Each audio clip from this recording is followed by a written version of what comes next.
alustada. Pealelöögiks, kas see nurk pisut liiga teraval, aga eks me näe nüüd kohe. Senderdus siiski, sinna taha post ja väga hea penalti peab olema. See oli nii kaugele näha, et siit tuleb penalti ja siin ei ole mingit küsimust. Aiva piiraja tõmmatakse lihtsalt jõhkralt maha. Patustajaks seal nurgas mees, kes muidugi pea väga longu laskis nüüd. No see oli ikka väga puhas penaltit, siin ei ole mitte midagi teha. Aga tundub, et see oli Ušalov Zanitse, kes selle vea tegi, täpselt nii. Kindel penalti ja siin ka abikohtuniku lipp tõusis murdosa sekundi jooksul ja Lobzanitse hetkel Patoenas ja meie penaltit läheb lööma Tarmo Kink. Vaidlemise eest veel kollane.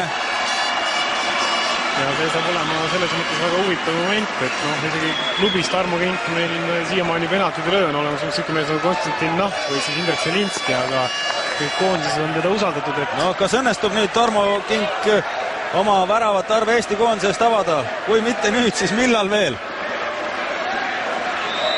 Ja ei tohiks olla närv väga kõva, läheb lööma ning lööb rahulikult ilusti vasakusse nurka selle palli, väravahtitud teisele poole, seis on 1-0. Tarmo Kink saab selle kaua oodatud värava, mis loodetavasti vabastab selle mehega nüüd pingetest.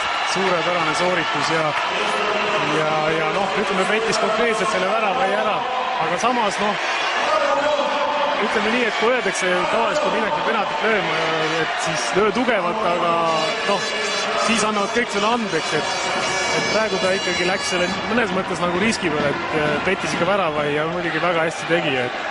See oli kindla peale meeldib. Pall on väravas ja väravat hüppab teisele poole, siis see kindla peale löödud. Kordusest võime vaadata. Siis ta teadis täpselt. Ja ilusti nurka, ei mingit võimalust eksimiseks siinkohas 1-0.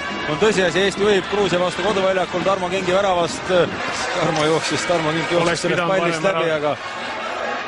Oli juba varem näha, et see pall sinna läheb ja nüüd mängitakse ilusti võimalus ja värava lõi Levan Kenia täiesti ootamatus situatsioonist, 3 puutega mängitakse läbi meie kaitsjate jalge vahe see pall karistusalasse ja Levan Kenia mees, kellest oli juttu, et teda tuleb tähelepanelikult jälgida, lööb ilusti vasaku jalaga selle palli Pavel Londakule püüdmatult tagumisse nurka, seis on 1-1 ja ei kusagilt tuli see värav.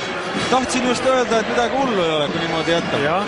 Aga samas, kui võtta nüüd mõned minutid tagasi, et kuidas see siuke press ikkagi toimus siin meie poole peal, need ohtlikud olukorrad tulid nagu järjest, siis ütleme nii, et see oli nagu mõnes mõttes nagu loogiline jätk siin, et see värav nagu tuli.